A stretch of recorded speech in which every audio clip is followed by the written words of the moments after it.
기도하겠습니다. 새해 복 많이 받으셨어요? 우리가 1년이면 또 이제 한 해를 계획을 하고 어떻게 하면 하나님 앞에 복을 받고 어떻게 하면 성공적인 삶을 살까라는 그런 생각을 다 각자 할 줄 믿어요. 오늘은 하나님의 계명을 지키자라는 그 말씀을 가지고 하나님 말씀을 나누겠는데요. 제가 지금 가슴이 막 벌렁거리고 벅차가지고 이 말을 꼭 해야 될 것 같아요. 왜냐하면 지난주 주보 뒤편에 제가 이거를 못 봤어요. 아이들하고 같이 막 하느라 분주하느라고. 근데 예배 시간 직전에 제가 이 말씀을 보는데 너무 가슴이 막 벅차고 울렁거리는 거예요. 그래서 오늘 말씀을 전달하지 않고 이거에만 설명을 해드려도 여러분들은 복받는 한 해가 될 거예요. 왜냐하면 그 지난주 주보 뒤편에 구원의 확신하는 명확한 시금석, 이건 이제 그 밑에서 위에서 둘레 여섯 번째 필자는 칼빈의 탁월한 조언을 통해서 구원을 어떻게 확신할 수 있는지 구체적으로 언급하고 있다 하면서 우리가 하나님을 선택한 것이 아니라 하나님이 나를 선택을 해야 되고, 그리고 이 구원의 확신은 감추인 비밀이기도 하고, 그리고 중간쯤에 보면 구원의 목적은 그 아들의 형상을 본받기 위하여 미리 정하신 것이다. 그리고 자신이 하나님 형상을 본받고 있는지 아니면 마귀의 형상, 세상을 본받기 하고 있는지 점검을 해야 된다. 그리고 오늘날 상당수의 교인들은 어떤 종교적 체험을 가지고 구원의 확신을 추구하는 경향을 볼 수가 있다. 그리고 또한 구원의 확신을 가져야 구원을 받는다는 것도 성경적인 아무런 증거도 없다. 이런 모든 가르침은 다 거짓 가르침이요 마귀의 가르침이다. 그리고 또 오늘 주보 뒤편에 제가 이렇게 가슴이 떨려서 손이 떨리고 왜 이런지 모르겠어요. 그 요한복음 그 밑에 위에서 요한복음 6장 45절에 보면 아버지께서 듣고 배운 사람마다 내게로 오느니라. 성령께서 구체적으로 말씀을 그 심령에 적용하신 경우만이 효력이 있는 부르심이다. 성령 하나님께서 마음에 이렇게 도장을 찍어줘야만이 이 구원의 확신이 있다라는 것을 이야기를 하고, 또 중간에 보면 이 구원의 은혜를 베풀어 주시는 목적은 이것이니 그 마음의 완악함을 먼저 제거하는 것이다. 그리고 밑에서 다섯 번째인가 히브리서 기자는 말하기를 한 번 빛을 받고 하늘의 은사를 맛보고, 이거는 뭐냐면 한 번 구원의 은혜를 체험을 하고 죽은 영혼이 살아나는 그런 구원의 은혜를 체험하고 성령에 참여한 바 되고 하나님의 선한 말씀을 능력을 맛보고도 타락한 자들, 이런 사람들은 일시 신앙의 증상이다. 그러므로 우리가 진정으로 구원을 받았다면 효력 있는 부르심이 구체적으로 나타나는 경험이 있는지 살펴볼 뿐만 아니라 이 놀라운 역사가 지속적으로 나타나고 있는지 신중하게 살펴보아야 한다. 많은 것을 생각하게 해주는데 이것이 뭐냐면 하나님께서 우리를 택하시고 죽은 영혼이 살아나는 구원의 은혜를 베풀어 주신 목적은 곧 하나님의 형상을 회복하기 위한 거예요. 이것을 지속적으로 나타나는지 신중하게 살펴보아야 한다고 하는데, 제가 19년 전에 천빛교회를 세우시고 19년 전에 이 성도들의 변화되지 아니한 이것 때문에 엄청나게 힘들고 어려웠는데, 코로나 딱 터지고 20년 해에 이제 회복의 해다, 이렇게 성령께서 그 말씀을 전달해 주시고 4년 전에 코로나 터지고 4년 전에 시소에서 하나님께서 이 죽은 영혼이 살아난 자들의 모임을 통해서 이 형상 회복의 은혜 역사가 지금까지 일어나고 있어요. 그래서 이 형상 회복을 향해서 자기 자신의 죄를 보고 자기 부인 십자가에서 정과 욕구를 넘기는 이런 삶을 계속 지속적으로 이것을 전파하게 하고, 이게 성도들의 삶 속에 드러남으로 인해서 사고와 가치관이 변화되고 또 자신이 변화되고 가정이 변화되는 이런 놀라운 역사, 이런 변화 역사가 이 하나님의 형상 회복을 향해 갔을 때에 이렇게 동일하게 각 사람에게 나타나는 이것을 지금 현재 진행형으로 성령 하나님이 일을 진행해 가고 계시거든요. 그래서 아무리 교회를 열심히 다니고 헌신하고 봉사하고 지적으로 하나님 말씀을 충만하게 안다 할지라도 자신의 죄악된 이 전제적인 절망, 아까 우리 김수혜 집사님도 기도가 바뀐 것 같아요. 기도를 하시는데, 와, 하나님께서 자기 자신의 정체를 모르고 자기의 존재적인 절망을 깨닫지 못한다면 그냥 교회 다니는 그냥 그리스도인, 육신적인 그리스도인, 오히려 마귀의 형상을 본받아 세상을 향해, 세상의 즐거움을 향해 가는 그리스도인이 아닌가, 이런 생각을 해보는 거예요.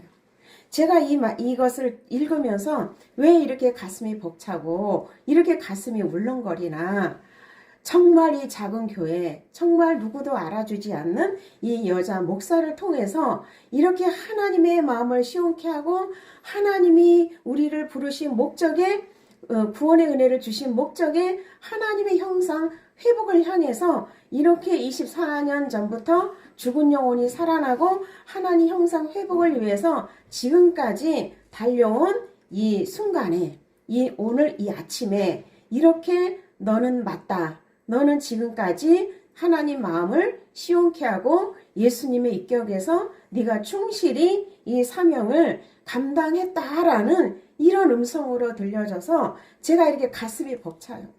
오늘 설교를 안 해도 이 말씀의 의도와 의미만 깨달아 가도 올해 한 해 어떻게 해야 성공을 하고 어떻게 해야 승리를 하는지 이걸 알 수 있을 거예요. 왜냐하면 제가 많은 사람들을 만나봤지만 이 하나님의 정체를 제대로 아는 목사들도 드물거니와 또 마귀의 정체는 더더군다나 마귀가 어떻게 활동하는 것 또한 제대로 알지 못하고, 또 인간의 정체, 이 피조물로서 흙으로서 내가 어떻게 주님께 반응하고 살아야 될지 이것조차도 모르고 그냥 문자적인 해석과 또 봉사와 헌신과 이런 것으로 많은 그리스도인을 이 천국문을 닫고 지옥행으로 그렇게 인도하는 이 거짓 선지자들이 얼마나 많은지 정말 저는 성령 하나님께 똑똑히 저에게 가르쳐 주신 것 같아요.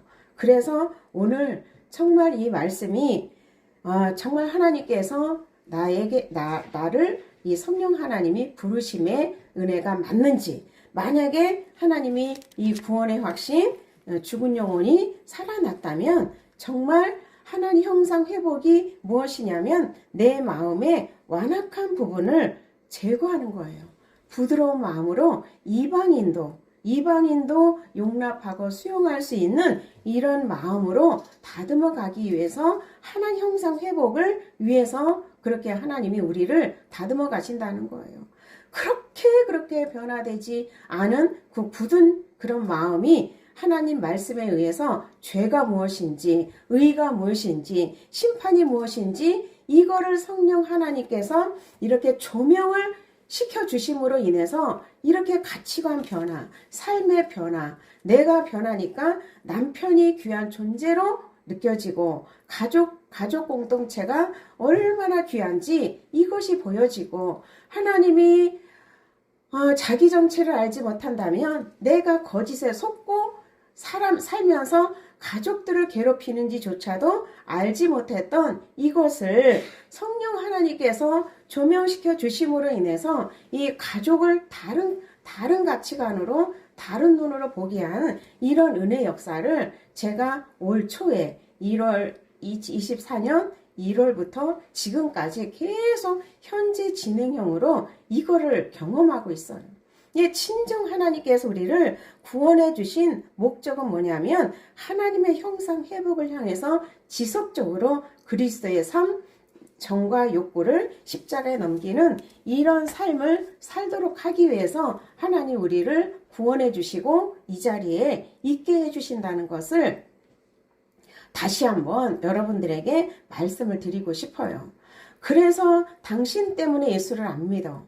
당신같이 그렇게 사는 사람들 때문에 예수 안 믿어. 가족들조차도 믿지를 않잖아요. 그냥 교회만 다니는 사람이지 변화된 인격이 나타나지 아니함으로 인해서 가족 또한 구원의 길로 인도하지 못하는 그런 안타까운 현실이 얼마나 우리의 실제적인 삶 속에서 일어나는지를 몰라요.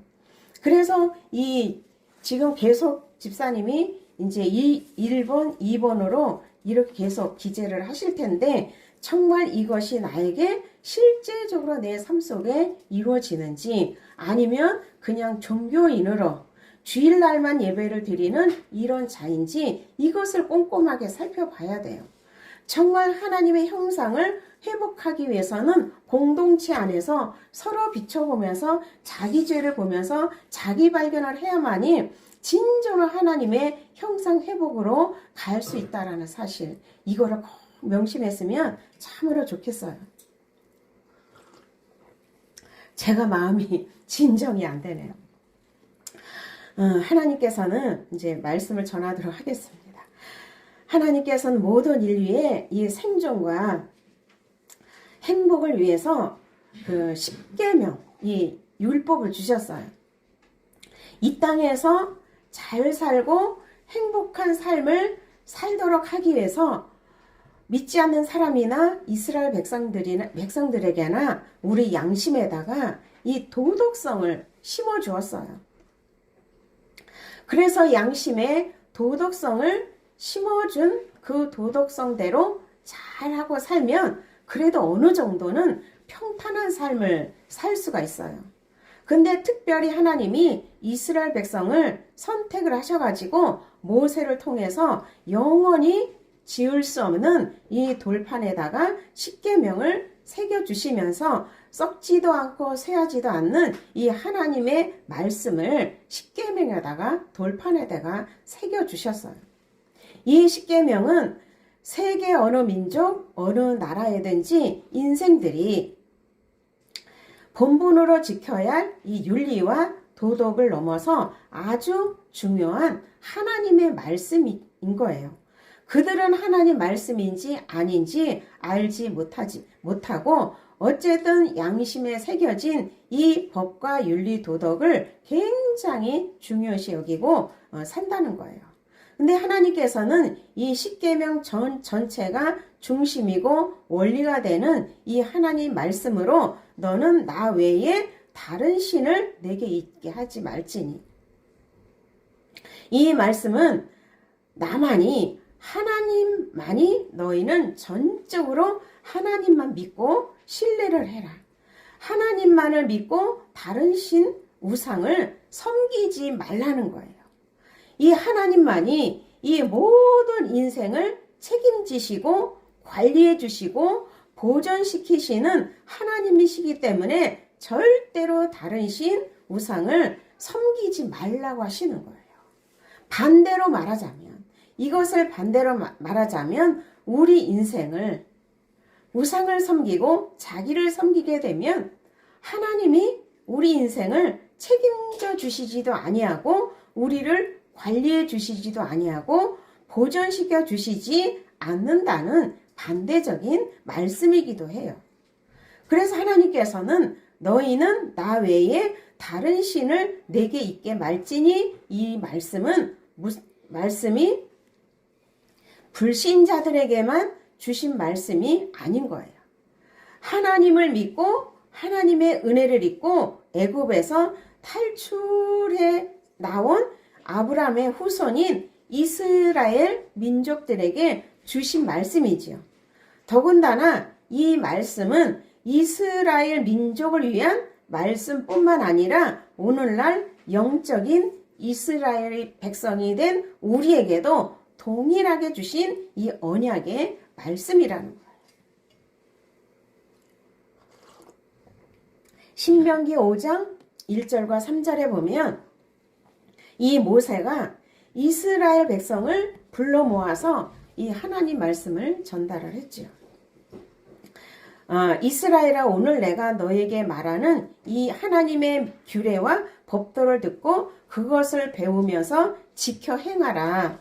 우리 하나님 여호와께서 호렙산에서 우리와 언약을 세우셨나니 이 언약은 우리 열조와 세운 것이 아니고 오늘날 여기 살아있는 우리 곧 우리와 언약을 세운 것이라고 그렇게 기록하고 있어요. 지금 우리는 하나님을 믿기 때문에 이곳에 모여서 하나님께 예배를 드리고 오늘도 동일하게 우리에게 주시는 하나님 말씀으로 받아들이고 있는 거잖아요. 그래서 너희는 나 외에 다른 신을 잊게 말지니라.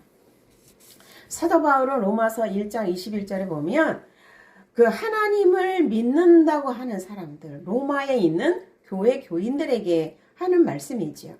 너희들이 하나님을 알되 하나님을 영화롭게도 아니하고 오히려 그 생각이 허망하여지고 미련해졌다라고 그렇게 기록하고 있어요. 하나님을 믿는다고 해도 하나님을 영화롭게도 아니하고 그 생각이 허망하여져서 미련하게 자기를 믿고 자기 스스로 우상을 섬기고 자기 원하는 뜻대로 자기 소견대로 행하는 이런 자들에게 사도 바울이 로마 교회 교인들에게 했던 이야기예요. 그리고 또 종교 개혁자인 이 마틴 루터는 우리가 하나님 아닌 어떤 것 무엇이든지 믿고 의지하게 되면 그것이 하나님이 될 수 있다라고 말을 했어요. 그러므로 물질이나 사람이나 어떤 사상이나 권력들을 의지하게 되면 그것이 하나님이 될 수 있다라는 거예요. 다른 신이 될 수 있다라는 거예요. 그래서 하나님보다 물질을 더 믿고 의지하고 자신의 명예나 권력을 더 의지하고 자기 옳은 소견대로 행하는 것. 이것을 더 자기 옳은 소견을 더 믿고 의지하고 또는 자기 지식이나 또는 부모를 더 사랑하거나 또 자식을 더 사랑하거나 이것이 다 우상이고 우상 숭배고 다 그것이 하나님이 될 수 있다라고 이야기를 하는 거예요. 그래서 우리는 하나님이라는 존재를 제대로 알고 하나님을 제대로 바르게 믿고 의지하지 못한다면 우리는 나도 모르는 사이에 하나님이 아닌 다른 신을 믿고 우상 숭배를 할 수 있다는 점을 우리는 알아야 된다는 거죠. 그래서 우리가 믿는 하나님은 어떤 하나님이에요? 전지하시고 전능하신 하나님, 천지를 창조하시고 천지를 창조하신 이 모든 창조물을 관리하시고 유지하시고 보존하시는 그 하나님. 그 하나님이 정말로 내가 믿고 의지한다라는 이런 진정한 신앙 고백이 있는 자만이 참신 하나님을 믿고 의지하는 사람이라는 거예요. 내 인생을 보존하고 유지하시고 관리하시는 하나님이라는 것이 이 마음으로 믿어져서 신앙 고백하는 자가 참 하나님을 믿는 자라는 거예요. 이스라엘 백성들의 이 신앙 고백은 어떤 고백이었어요? 하나님께서 우리 민족을 애굽에서 인도해 내주시고 홍해를 가르시고 육지같이 건너게 하시고 하늘에서는 만나를 내려주시고 광야에서 우리의 민족을 이렇게 만나를 통해서 먹여주시고 밤에는 불기둥으로 지켜주시고 낮에는 구름기둥으로 인도해 주시는 우리 민족을 이렇게 관리하시고 보존하시고 유지시켜 주셨습니다 라고 하는 이스라엘 백성들의 이 신앙 고백을 했던 거예요. 이것이. 그래서 이 신앙 고백 이후에 이 어리석은 이스라엘 백성들에게 너희를 보호하고 인도하신 하나님은 참 하나님이니까 너희는 나 외에 다른 신을 섬기지 말라는 거예요. 이 광야에서 불기둥으로 지켜주시고 구름기둥으로 인도해 주신 이 전지전능하신 그 하나님의 능력을 잊지 말고 잊어버리지 말고 떠나지 말라고 하는 거예요. 우리는 과거에 엄청난 어려운 상황에서 하나님이 지키시고 인도해 주신 그 은혜를 오늘 이 시간에 기억하면서 그 하나님의 능력 베풀어 주신 것을 잊지 말고 기억하라는 거예요. 하나님의 은혜나 하나님의 능력을 잊어버리거나 떠나게 되면 하나님의 인도와 보호를 받지 못한다라는 이 경고의 말씀을 우리에게 해주는 거예요.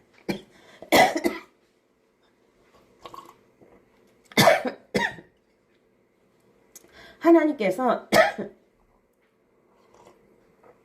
그 당시 이스라엘 백성들이 들어가야 할 땅에는 이방신들이 너무너무 많이 있는 곳이었어요. 이 농사를 지을 수 있는 이 가나안 땅에는 비를 내려준다는 이 바알신이 있고 많은 우상들이 많이 있었어요. 그래서 하나님 외에 다른 신을 섬기지 말라고 하신 거예요. 이사야 45장 18절에 21절에다 보면 선지자들을 통해서 계속 경고한 말씀이 무엇이냐면 나는 여호와라. 나 외에 다른 신이 없느니라. 나무로 만든 우상을 가지고 다니면서 능히 구원치 못하는 신들에게 기도하는 자는 무지한 자니라. 나는 공의를 행하며 구원을 베푸시는 하나님이시다. 나 외에는 다른 이가 없느니라. 계속 하나님께서는 이렇게 선지자를 통해서 하나님 자신을 계속 알려주시고 하나님 외에 다른 신을 섬기게 되면 이렇게 하나님이 대적자가 되어서 이스라엘 백성들이 살 수 없는 지경까지 오게 된다는 것을 계속 경고를 하고 계시는 거예요. 우리 또한 우리에게도 이렇게 다른 신을 마음에 품고 살게 되면 하나님은 내 인생을 책임져 주시지 않고 네가 믿는 힘과 능력과 꼼수로 한번 살아가봐라. 이렇게 하나님은 내버려 둠에 심판이 임한다는 이런 사실이에요. 그렇게 이스라엘 백성들에게 선지자들이 그만큼 경고했는데도 불구하고 이스라엘 역사 가운데 어떤 일이 많이 일어났어요. 그 중에서도 가장 악하고 부패한 시대가 아합 왕 시대였어요. 열왕기상 16장 30장 이하에 보면 이 오므리 아들 아합이 그 모든 어떤 왕들보다 여호와의 보시기에 악을 더욱 행하여 느밧의 아들 여로보암의 죄를 따라 행한 것을 기록하고 있어요. 이 아합 왕은 너무나 하나님 말씀을 가볍게 여기고 시돈 사람의 왕 엘바알 딸 이세벨을 아내로 삼고 바알을 섬겨 숭배하고 사마리아에 건축한 이 바알 산당에 가서 바알을 위하여 단을 쌓고 또 아세라 목상을 만들었다 그랬어요. 그 전에 이스라엘 어떤 왕보다 심히 악하고 하나님의 노를 격발하였다라고 기록하고 있어요. 하나님이 어땠어요? 그래서 하나님이 진노를 하셨죠. 하나님은 질투하시는 하나님이시라고 본문에도 나와 있죠. 나를 미워하는 자의 죄를 갚되 아비로부터 아들에게 3, 4대까지 이르게 하거니와 라고 이렇게 기록하고 있어요.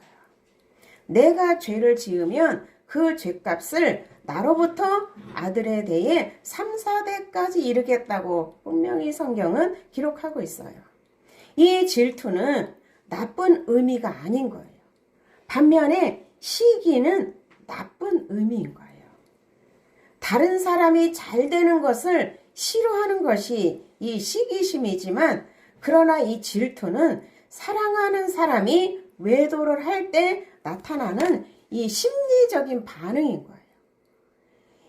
이 질투는 하나님께서 인간을 향한 사랑과 이 부부의 사랑 안에서만 이 가능한 이 질투인 거예요. 이스라엘 백성은 하나님과 결혼한 사이잖아요. 그래서 하나님은 이스라엘 백성들의 남편이고, 이스라엘 백성은 하나님의 아내가 되는 거예요. 그래서 이스라엘 백성이 외박을 하고 다른 남자를 사귄다고 하면 하나님은 질투할 수밖에 없다는 거죠. 이것을 신약 시대에서 말하자면 예수 그리스도는 신랑이고 교회는 신부라고 했어요. 그러므로 예수님과 성도 사이에는 아무것도 들어오지 않아야 되는 거예요. 우상이 용납될 수 없다라는 거예요. 그래서 하나님의 계명으로 결혼한 사이에는 다른 사람이 이 부부 사이에 들어올 수 없듯이 하나님과 우리 사이에도 다른 어떤 신도, 우상도 들어올 수 없다는 거예요. 만약에 외도를 하게 되면, 다른 신을 섬기게 되면 남편인 하나님 입장에서는 질투를 하시는 거예요. 이 질투가 얼마나 무서운지 겪어보지 않은 사람 모르죠, 잘. 그래서 그 계명을 어기는 자의 형벌로, 이 계명을 어기는 자의 형벌로 아비의 죄를 3, 4대까지 이르겠다고 이렇게 하시는 거예요. 하나님은 이스라엘 백성을 지극히 사랑하셔서 호세아 선지자를 통해서도 하나님의 사랑을 보여주시고, 또 예수님을 이 땅에 보내주시면서까지 이스라엘 백성을 사랑하셨어요. 그렇기 때문에 하나님은 질투하시는 하나님이라는 거예요. 이 이스라엘 백성들이 하나님 외에 다른 것을 사랑하면 하나님의 진노의 채찍을 가하시면서 그 자손 3세대까지 형벌을 내리시겠다라고 하는 거예요. 현실적으로 보아도 이 악인의 자손에게서 더 많은 악인이 나오게 되고 비극이 많이 일어나는 걸 볼 수가 있어요. 악인이 있는 가정에서 자라난 아이들이 부모의 악한 영향을 그대로 본받아서 악한 짓을 그대로 따라하는 경우를 너무너무 많이 보게 돼요. 아비가 밥상을 뒤집어 엎고 뒤집어 엎는 장면을 보고 자란 아들이 나는 절대로 나중에 그런 일은 하지 말아야 하면서도 자기도 모르게 어느 순간 밥상을 뒤집어 엎는 그런 짓을 하더라는 얘기예요.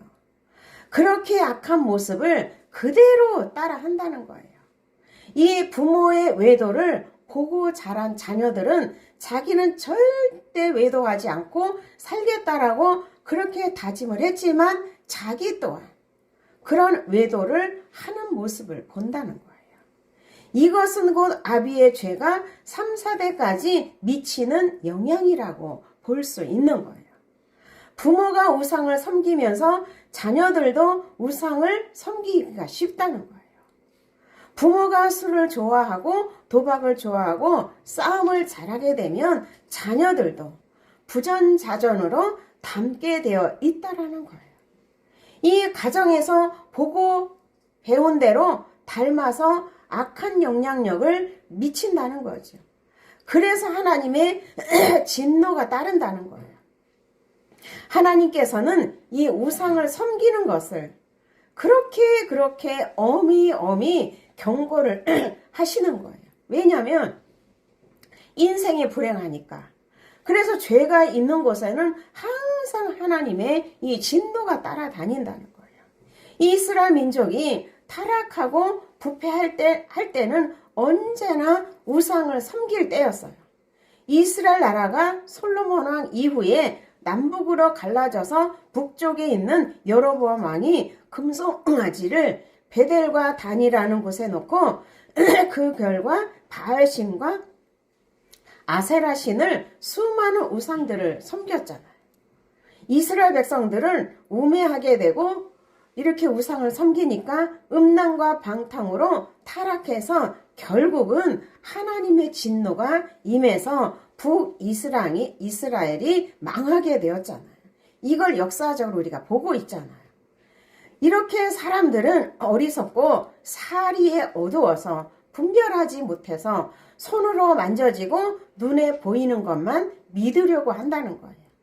그래서 우상의 형상을 만들어 놓고 그 형상이 인간에게 복을 가져다 준다라고 믿는 거예요.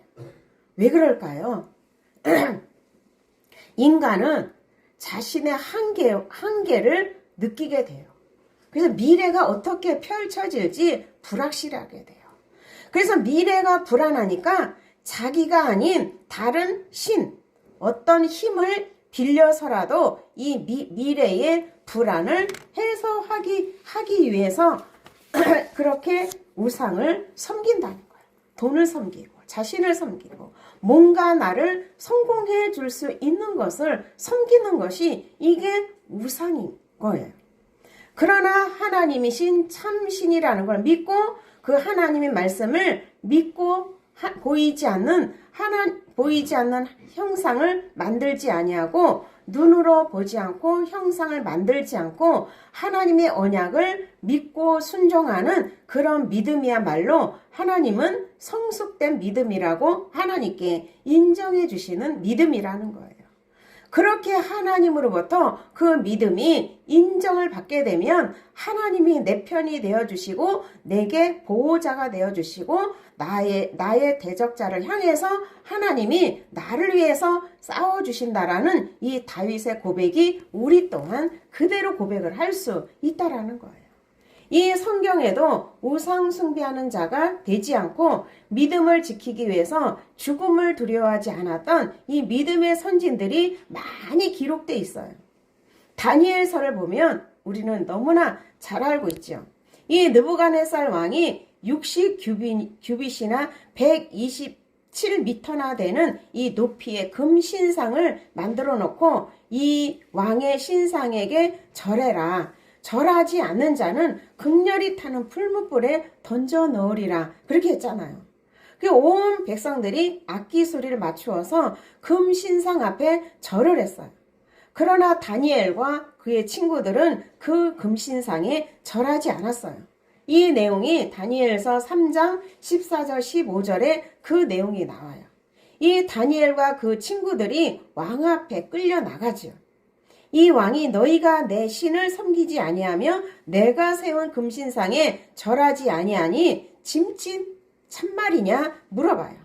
이제라도 엎드려서 신상 앞에 절을 하면 좋거니와 너희가 만약 절하지 아니하면 즉시 너희를 극렬히 타는 풀무불 가운데 던져 넣을 것이니 능히 너희는 내 손에서 건져낼 신이 어디인지 한번 보여줘 봐라. 이렇게 얘기를 해요.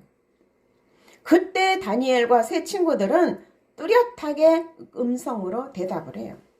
만일 그럴 것이면 왕이시여 우리가 섬기는 하나님이 극렬히 타는 풀무 가운데 능히 건져내시겠고 왕의 손에서도 건져내시리다.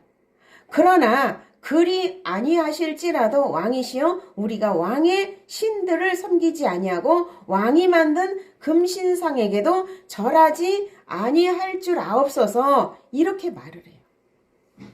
그런 후에 뜨거운 풀무불에 던짐을 받았으나 하나님이 다니엘과 세 친구를 보호하셔서 건짐을 받음으로 인해 결국은 다니엘과 세 친구들을 승리를 했고 하나님의 영광을 모든 사람들에게 보여주는 참 신앙의 삶을 보여주었고 오늘날도 우리에게 그 믿음을 본받으라는 거지. 우상에게 절하지 않기 위해서 우리에게도 이와 같이 생명을 내놓을 수 있는 결단을 할 때가 있을 거예요. 이렇게 이스라엘 백성들처럼 다니엘의 세 친구처럼 이런 일은 있지는 않겠지만 영적 이스라엘 백성들인 우리는 하나님을 사랑하고 이웃을 사랑하기 위해서 이 혼적인 생명을 내놓는 이 결단을 끊임없이 할 때가 있다는 거예요. 예전에 진리이신 예수님을 만나기 전에는 하나님께 예배드리는 것을 사수하기 위해서 핍박과 고난을 자처한 때가 있었어요. 나의 생명을 구원해 주신 그 하나님의 은혜에 압도되어서 핍박을 감수하고 교회와 기도원을 쫓아다니면서 하나님께 보호를 받고 축복을 받을 수 있다라는 이런 생각을 함으로 인해서 이 가정은 내팽개 쳐놓고 교회와 기도원에 그렇게 쫓아다닌 적이 있었어요. 외적인 환난의 때가 나에게도 있었다라는 거예요. 그런데 이 외적인 환난을 이제 사라진 게 뭐냐면 이제 외적으로 가정에서 뭐를 해야 될지 분명하게 진리 대신 성령께 인도를 받게 되니까 가정 공동체 안에서도 본이 되고 덕이 되고 또 내면을 다루시는 그 성령의 인도하심을 따라가니까 영육 간에 평안과 평탄한 길로 하나님이 인도하고 보호를 해주시더라는 얘기예요. 한국 교회도 마찬가지예요. 한국 교회도 하나님의 계명을 지키기 위해서 이 외적인 환난 때에 수많은 선교자를 내었어요. 그 외적인 환난의 수많은 순교자로 인해서 오늘날은 우리에게 그러한 환난은 이제 지나갔지요. 그때 당시 일본 천황에 숭배하는 신사에게 절하는 것이 국가에서 행해지는 의식이었어요. 하나님의 계명과 상관이 없다고 주장하면서 신사 참배하는 자도 많이 있었지만 그러나 그것을 우상에게 절하는 것이라고 신사 참배를 반대를 했고 대표적인 분이 여러분들 잘 알고 계시는 이 주기철 목사님이 계셨죠. 그 주기철 목사님은 감옥에 갇혀서 가증 고문과 핍박을 받았으나 끝까지 신사 참배를 거부를 했어요. 한 번은 이 목사님을 여러 날 굶겨놓고 어떤 방으로 끌고 갔는데 밥상이 차려져 있는데 이 목사님을 밥상 앞에 무릎을 꿇게 하고 손은 뒤로 묶어놓고 밥을 먹으라고 그렇게 한 거예요. 처음에는 영문도 몰라서 어리둥절했는데 밥상 앞에 가려놓았던 광목을 제치니까 거기에 신상의 모형이 있더라는 거예요. 왜 그 목사님이 밥을 먹으려고 머리를 숙이면 신사에게 절하게 되는 것으로 만들어 놓았다는 거예요. 그것을 보고 그 목사님은 며칠을 굶어 기진맥진했지만 결코 밥을 먹지를 않았다는 거예요. 그리고 또 경찰 마당에 신사 참배를 반대하다가 감옥에 갇힌 성도들을 불러 모아놓고 주기철 목사님을 끌어내서 큰 널빤지에 못을 잔뜩 꽂힌 것을 목사님 앞에 내어놓고는 일본 형사가 성도들에게 너희들이 신사 참배를 하겠다고 하면 이 목사가 이 못 위에 걸어가지 않아도 된다. 그렇지 않으면 이 목사를 이 못 위에 걸어가게 할 것이다. 그때 주기철 목사님은 성도들에게 외쳤어요. 성도 여러분, 영원한 하나님의 나라의 상급을 바라보십시오. 이렇게 외쳤다는 거예요. 나 주 목사를 생각하지 마십시오. 오직 십자가에 죽으신 예수님만을 바라보라고. 오직 우리는 하나님의 계명을 굳게 지켜야 됩니다 하면서 자진해서 그 못 위에 이 목사님은 올라섰답니다. 그 순간 성도들은 울음바다가 되면서 찬송을 불렀대요. 이거 모르는 사람 아마 없을 거예요. 그죠? 그래서 한 발 한 발 내딛는 그 목사님의 발에는 피가 흐르고 발자국마다 붉은 피가 얼룩지면서 그 목사님은 순교의 각오를 하고 그 좁은 길을 걸어가셨다는 거예요. 그 목사님은 이 우상을 섬기지 않은 길이 얼마나 험난한 길인 것을 알면서도 그 좁은 길을 묵묵히 갔던 거예요. 그 목사님의 죽음으로 지킨 그 신앙은 영원히 우리 후손들 마음속에 살아있게 되고 그 정신을 본받으려고 해요. 우리는 그러한 외적인 환난은 없잖아요. 그죠? 우리는 그런 외적 환란의 시대에 살고 있지 않지만 우리는 내면적으로 보이지 않는 이 우상에게 얼마나 절을 하고 굴복하고 섬기고 살아가는지 우리 스스로를 점검을 해봐야 된다는 거예요. 우리는 언제나 보이는 것보다 보이지 않는 이 하나님의 세계, 영적인 세계를 더 중요하게 생각하고 살아가야 된다는 거예요. 제가 나이가 올해 70이 되고 보니까 인생 사는 게 별거 아니더라고요. 인생 살아가는 게 후손들을 위해서 땅 따먹기 하다가 살아가는 인생일 수밖에 없다라는 거예요. 이 땅에서 잘 먹고 잘 살다가 가는 목적으로 살아가는 사람이 얼마나 많은지 몰라요. 그런데 인생은 땅 따먹기 하고 사는 것이 아니라 하나님의 나라의 영원한 상급을 향해서 이 땅의 부상을 향해서 살아간다라는 너무나 간단한 진리. 이것을 향해 살아간다는 것이 알아지고 깨달아지니까 땅 따먹기는 보너스고 영원한 상급은 하나님이 우리에게 하나님 형상 회복의 안에 다 들어있다는 이 사실이 가슴에 새겨지니까 눈에 보이는 이 땅, 눈에 보이지 않는 영원한 땅, 심령 땅, 하나님이 나의 심령 속에 거처하시고자 하는 이 심령 땅을 건축하고 이 땅 따먹게 하는 이것이 얼마나 귀중한지 이것을 알게 되니까 나의 욕구와 욕망은 사라지게 되고 하나님 형상 회복을 향해서 가다 보니까 내가 필요한 모든 것은 하나님이 다 책임져 주시는 은혜를 베풀어 주시더라고요. 그래서 우리는 이러한 진리를 알아야만이 우상 숭배를 극복하는 신앙적 자세를 취할 수가 있다라는 거예요. 왜 하나님은 에서를 버리고 야곱을 선택하셨을까요? 에서는 현실에서 보는 붉은 팥죽을 보았으나 장자의 명분을 보는 영적인 안목이 없었어요. 에서는 자기가 장자로 태어났으나 그냥 마땅히 자기 것으로 알았다는 거예요. 우리는 마땅히 구원받았으니까 이제 하나님 형상 회복을 향해 가는 부분에서 무지에서 깨닫지 못한 거랑 똑같아요. 그래서 에서는 배고픈 현실이 더 중요했고 다가올 족장의 영광을 보이지 않았던 거예요.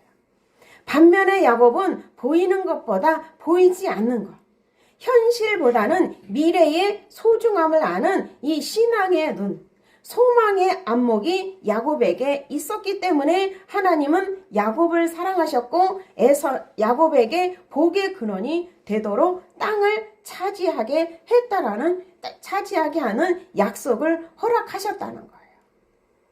이렇게 구약 역사 속에 우상 숭배에 대한 하나님의 진노는 전쟁이나 포로 생활이나 전염병으로 나타나는 것을 볼 수가 있잖아요. 오늘날 우리에게는 우상 숭배에 대한 하나님의 진노는 어떻게 나타날까요? 이 관계의 포로, 물질의 포로 묶여서 벌어도 만족하지 못하고 물질의 포로에 잡혀 살면서 내일을 위해서 근심 걱정하면서 미래에 대한 두려움 속에 쌓여서 아무리 벌고 쌓고 살아도 만족이 없고 자기의 만족을 위해서 오만 것을 찾아다니면서 기쁨을 찾으려고 애쓰면서 자기 만족을 위해서 살아간다는 거예요. 그래서 하나님께서 이 세상 만족을 향해 가면 갈수록 너희는 기근과 황폐와 공허가 따를 것이다. 그러지 말고 하나님이 주시는 평안과 안식을 향해서 달려오라는 거예요.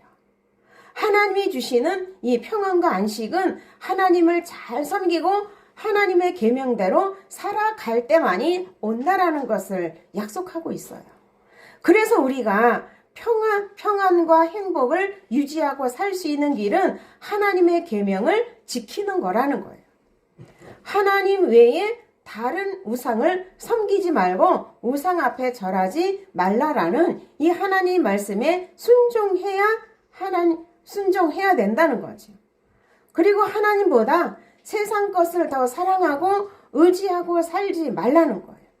오직 마음 중심에 하나님의 것을 우선으로 하고 하나님 말씀 중심으로 살아갈 때만이 하나님으로부터 보호와 안식과 평안으로 하나님이 공급해 주신다는 사실이에요. 그래서 우리 마음속에 하나님을 두기 싫어하면 그것 자체가 심판이라는 거예요. 그때부터 성공을 해도 실패가 되고 또 실패가 되고 전부가 하나님의 심판이 임한다는 거예요. 악한 자에게는 멸망도 심판이 되고 성공을 하나 그 성공 또한 결국 심판이 따를 뿐이라는 거죠. 왜냐하면 우리가 하나님을 섬기지 아니하고 세상을 섬기기 때문에 그렇다는 거예요. 하나님이 주인이 되지 아니하고 세상을 주인으로 삼기 때문에 하나님의 진노, 심판이 임한다는 거예요. 하나님을 섬기면서 하나님을 절대 의존적인 존재로 살아야만이 우리 자신의 힘을 의지하지 아니하고 하나님의 뜻 가운데 살아갈 수가 있다라는 거예요. 그래서 스스로 구원에 이르려고 하는 자들에게는 하나님은 악한 자라고 하시면서 하나님의 진노와 심판이 따라한다는 것을 명심하라는 거예요. 시편 73편 28절에도 보면 하나님께 가까이함이 내게 복이라. 우리가 하나님 없이 성공을 하는 일이 있다면 그것은 실패가 된다는 거예요. 성공을 할지라도 그것이 실패라는 거예요. 그러나 하나님을 모시고 실패하는 일은 그것이 현실에는 실패로 보여도 큰 성공의 길이 된다는 것이라는 거예요. 그래서 그 실패는 하나님의 뜻을 이루는 것이기 때문에 실패 또한 성공으로 가는 길이라는 거예요. 그래서 우리나라 역사를 보면 우상 숭배를 하고 우상을 섬겼을 때는 너무나 가난했고 주변 국가들에게 많은 침략을 받은 것이 이스라엘 역사와 너무나 흡사해요. 우리나라에 기독교가 들어오고 우상 숭배하던 자들이 하나님을 섬기면서 계명을 지켜 살아갈 때부터 우리나라가 급속하게 발전하여서 이 잘 사는 나라가 되었잖아요. 제가 늘상 말씀을 드리는 것이 나라와 개인이나 하나님 말씀에 순종하면 돈 갖다 주신다고 말씀을 드렸잖아요. 이 제2의 생명인 돈. 누구나 다 좋아하잖아요. 돈이 있어야 먹고 살고, 돈이 있어야 생명을 살리는 데 쓸 수 있고, 돈이 있어야 기분 살리는데 편리를 위해서 이 돈을 돌아가는데 쓸 수 있다라고 말씀을 드렸잖아요.